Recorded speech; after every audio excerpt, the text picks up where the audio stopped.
এটা হচ্ছে একটা পেইড গ্রুপ, তারা এই কাজটা করছে। অরিজিনালি যারা ওই জায়গার পাহাড়ি, তারা কিন্তু এই আন্দোলনের সাথে নেই, তারা কিন্তু এই আন্দোলন করছে না। এই যে হঠাৎ করে পার্বত্য চট্টগ্রাম অস্থিতিশীল হয়ে উঠলো কবে থেকে? 5ই আগস্টের পরে। এতদিন কেন হয়নি? এটা সম্পূর্ণ শেখ হাসিনার ভারত যাওয়ার পরে শেখ হাসিনা এই জিনিসগুলো সব করাচ্ছেন। অ্যাকচুয়ালি আপনি যখন আপনার কোনো প্রতিপক্ষকে কোনোভাবে বাধ্য করতে না পারেন, আপনার প্রতিপক্ষকে যদি আপনি কোনো চ্যালেঞ্জ ছুড়ে দিতে না পারেন, মানে চ্যালেঞ্জ ছুড়ে দেওয়া মানে আপনার নিজের একটা অবস্থান থাকা, যে অবস্থান থেকে আপনি একটা চ্যালেঞ্জ যখন ছুড়ে দিবেন, তখনই কিন্তু প্রতিপক্ষ আপনার সাথে সমঝোতায় আসবে। আর আপনি যদি আগে থেকে প্রতিপক্ষকে সবকিছু দিয়ে দেন, তার তো আর চ্যালেঞ্জ করার প্রয়োজন হবে না। তো বাংলাদেশের আমরা আওয়ামী লীগ সরকার পিরিয়ডে যা দেখেছি, আমি এই জন্য ভারতকে আমি দোষ দেওয়ার আগে আমি সবচেয়ে বেশি দোষী করি আমাদের আওয়ামী লীগ সরকারের সময় বিভিন্ন সরকারি কর্মকর্তা থেকে শুরু করে সাংবাদিকরা সবাই এত বেশি চাটুকারিতে লিপ্ত ছিল, যে কারণে ভারত চাওয়ার আগে সবকিছু পেয়ে গিয়েছে। এখন ভারত এই চাওয়ার আগে সবকিছু পেতে পেতে আমরা একটা অবস্থা হয়ে গিয়েছিল, এই ভারতকে কিন্তু আমরা বিভিন্ন সংস্থা, বিভিন্ন প্রতিষ্ঠান, বিভিন্ন জায়গা থেকে আমাকে অনুরোধ করা হয় যাতে আমি এগুলো না করি, কিন্তু তারপরে অনেক ক্ষেত্রে পারি না। যে বিভিন্ন প্রতিষ্ঠান আছে, যে প্রতিষ্ঠানগুলোতে ভারতের গোয়েন্দা সংস্থা রয়ের মাধ্যমে তাদেরকে ম্যানিপুলেট করা হতো। তারা বরং উল্টা নিজেদের থেকে জিজ্ঞেস করতো আপনাদের কোনো পছন্দের নাম আছে কি না অমুক জায়গার জন্য। এটা আওয়ামী লীগ পিরিয়ডে হয়েছে। আপনি কেন ইমাজিন যে ভারত থেকে তাদের র থেকে তাদের নিজস্ব প্রতিনিধি কিছু প্রতিষ্ঠানে কাজ করত, সেই প্রতিষ্ঠানে কাজ করে, এবং এই রিপোর্টগুলো কিন্তু সরকারের এখন উচ্চ পর্যায়ে সবার কাছে আছে কোন কোন কর্মকর্তারা করতো। আমার নাম নিয়ে নেই না নেই ডাজন্ট ম্যাটার, কারা কারা করতো এই রিপোর্টগুলো সব বাংলাদেশে এখন ঊর্ধ্বতন কর্তৃপক্ষের কাছে আছে। সেই ব্যক্তিগুলো তারা তাদেরকে ভারতকে উল্টা প্রশ্ন করতো আপনাদের পছন্দ নিয়ে কেউ আছে কিনা, কোন কোন গুরুত্বপূর্ণ কোন কোন সেন্সিটিভ জায়গায় কাকে দেওয়া যায়, সেটা ভারতের কনসার্নে দেওয়া হতো। বাংলাদেশে আওয়ামী লীগের নমিনেশনে ভারতের জন্য কোটা ভিত্তিক সিস্টেম ছিল। ভারত থেকে তো যখন শেখ হাসিনাকে ম্যানেজ করতে পারতো না, তখন ভারত থেকে তদবির করে বলানো হইতো যে যাতে আমাকে নমিনেশন দেওয়া হয়। এইরকম পর্যায়ে আপনি, আমরা যে অনেকে বলি ভারতের অভ্যন্তরীণ ব্যাপারে হস্তক্ষেপ করে, এটা অনেক কম বলি। অভ্যন্তরীণ ব্যাপারে হস্তক্ষেপ না, দেশটাই তারা চালাইছে। বরং আপনি মনে হয় সে পুরা দেশটা নিয়ে গেছে, তারপরে আপনি ভিতরে ঢুকছেন। আপনি হয়েছেন মানে ভারতের কাছে মানে বাংলাদেশি, প্রকৃত বাংলাদেশি আমরা হয়ে গেছি স্যাটেলার। যে কারণে আমাদের অবস্থাটা এমন পর্যায়ে দাঁড়িয়েছিল যে সমস্ত নিয়ন্ত্রণ তাদের হাতে চলে গিয়েছিল। তো এরকম সুযোগ পেলে কে সেটা ভোগ করবে না? তো আমি এই জায়গায় সরকারের খুব দ্রুত ওই ব্যক্তিগুলোকে সরানো উচিত। একটা চ্যালেঞ্জিং অবস্থান আমাদের দাঁড়ানো উচিত, যেটা ওই তাজ হাসমি ভাই যে কথাটা বলছেন, যে আমাদের এখন সত্যিকার অর্থে একটা চ্যালেঞ্জিং অবস্থান নেওয়া উচিত। অনেক জায়গায় আমাদের শক্তভাবে দাঁড়িয়ে কথা বলা উচিত। আমাদের উচিত এখন অনেক কিছু থেকে আপনার শুধু প্রতিবাদ না, তাদেরকে কার্যকরীভাবে কিছু দেখানো। যেমন এই যে আপনি যেটা পার্বত্য চট্টগ্রামের যে কথাটা, পার্বত্য চট্টগ্রামে অনেক মানুষ জানে না, এখানে কিন্তু শুধু যে আপনার ইয়ে এখানে চাকমা বা পাংখু বা এখানে অন্য গোত্রের মানুষ যারা থাকে তারা যে থাকে তা না, বাঙালি স্যাটেলার আছে অনেক, যাতে আমরা বাঙালি স্যাটেলার বলি। এই কথাটা কিন্তু আমরা আমার মুখ দিয়ে বের হয়ে গিয়েছে। আমি যখন হিল ট্যাক্সে চাকরি করতাম, তখন আমি আমার নিজের কানে শোনা বাঙালিদেরকে বলা হতো বাঙালি স্যাটেলার্স।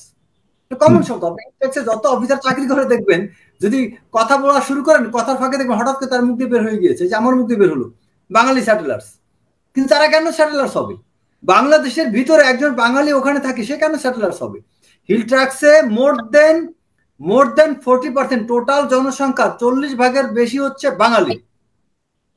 40 ভাগের বেশি হচ্ছে বাঙালি, সেখানে আপনি তাদেরকে কি করে স্যাটেলার্স বলেন? আর তারা কিন্তু আজকে 10-20 বছর ধরে বসবাস করছে তা না, বহু বছর ধরে ওখানে আছে। এখানে 10-20 বছর না, ধরুন আরো 50 বছর আগে থেকে, স্বাধীনতার পর এই পুরো বাংলাদেশটা তো একটা ভূখণ্ড। এখানে এক জায়গা থেকে মানুষ আরেক জায়গায় যাবে, এটা সবার স্বাধীনতা আছে। এই কারণে তো এই ভূখণ্ডকে স্বাধীন ভূখণ্ড কি বলে মানুষ, মানে কেন স্বাধীন বলে? স্বাধীন মানে তো আমরা সবাই মুভ করতে পারবো, বসবাস করতে পারবো, সবাই যার যার মতো করে আহ আমরা বিচরণ করতে পারবো পুরো দেশে, পুরো ভূখণ্ডেই। কিন্তু এখন পাহাড়ি এবং বাঙালি দুটা এই নেগেটিভটাকে সামনে এনে পাহাড়িরা পাহাড়েই থাকবে, বাঙালিরা সমুদ্রে থাকবে, ব্যাপারটা এরকম কেন? ভাই সমস্যাটা মূলত পাহাড়িরাও তৈরি করে নাই, আমি পাহাড়িদেরকে দোষ দেব না। আপনি সহজ সমীকরণ মিলান, এই যে হঠাৎ করে পার্বত্য চট্টগ্রাম অস্থিতিশীল হয়ে উঠলো কবে থেকে? 5ই আগস্টের পরে। এতদিন কেন হয়নি? এটা সম্পূর্ণ শেখ হাসিনার ভারত যাওয়ার পরে শেখ হাসিনা এই জিনিসগুলো সব করাচ্ছেন। এটা পরিষ্কার, ক্রিস্টাল ক্লিয়ার। মানে এই জায়গায় প্রকৃত পাহাড়ি কয়জন আছে? প্রকৃত পাহাড়িরা অনেকেই নেই। এটা হচ্ছে একটা পেইড গ্রুপ, তারা এই কাজটা করছে। অরিজিনালি যারা ওই জায়গার পাহাড়ি, তারা কিন্তু এই আন্দোলনের সাথে নেই, তারা কিন্তু এই আন্দোলন করছে না। আমি চাকরি করেছি, আমি অনেকগুলো পাহাড়ির সাথে ফোনে কথা বলেছি, আমি নাম নেব না, প্রায় 50-60 ঊর্ধ্ব কয়েকজন লোকের সাথে আমি কথা বলেছি, যারা আমি যখন পার্বত্য চট্টগ্রাম ছিলাম তারা ওই জায়গার, আমরা তাদেরকে বলি হেডম্যান, কারবারি, একটা নাম আছে ওদেরকে।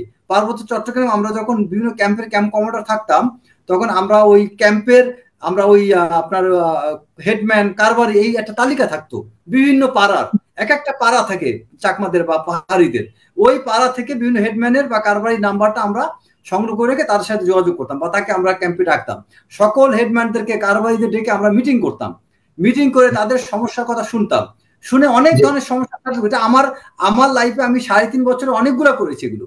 সো এই যে যারা এরকম হেডম্যান পর্যায়ে কিছু লোকের সাথে আমি যোগাযোগ করেছি, আমার ওই সময় মোবাইল ছিল না, বা রিসেন্টলি আমি কয়েকজন নাম্বার পেয়ে কথা বলেছি। অ্যাকচুয়ালি এই মানুষগুলোর ভিতরে কিন্তু এটা নিয়ে কোনো মাথা ব্যথা নেই। ওইখানকার যারা ভ্রান্তে আছে, বনভ্রান্তে আছে, যারা এই যে ধর্মযাজক বা ওই জায়গার যারা একটু শিক্ষিত শ্রেণী, অনেক মানুষ এটার সাথে নাই।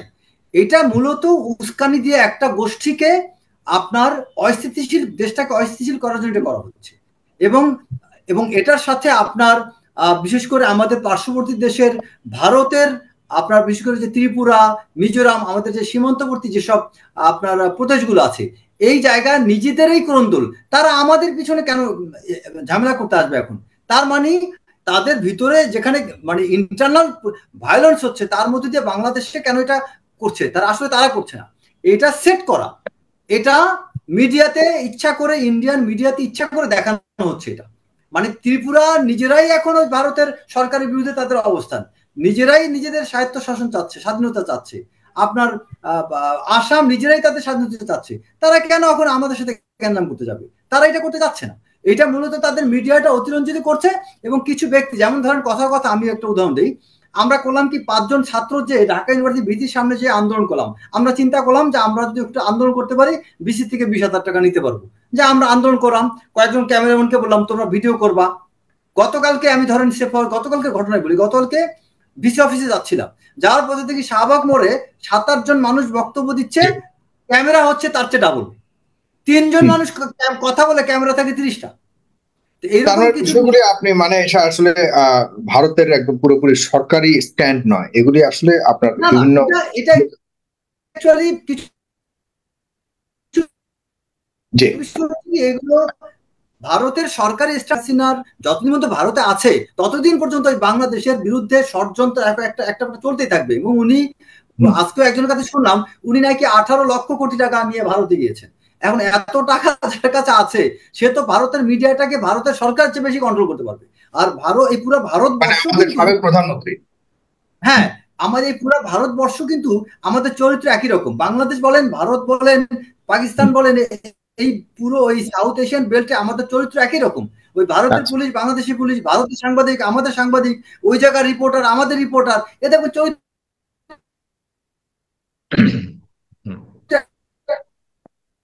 জি, আমি বুঝতে পেরেছি জনাব মেজর রেজাউল করিম রাজা, আপনি খুব গুরুত্বপূর্ণ কয়েকটি পয়েন্ট শেষে দিকে দিলেন। তার মানে এগুলিকে করানো হচ্ছে, এটি পার্বত্য চট্টগ্রামে যে আসলে ব্যাপারটা সিরিয়াস না, কিন্তু জনপ্রিয়তা আপনার নেটওয়ার্কের প্রবলেম হচ্ছে, আমার কাছে মনে হয় আপনার বিষয়টা একদম স্পষ্ট হয়েছে, ক্লিয়ার হচ্ছে জনাব।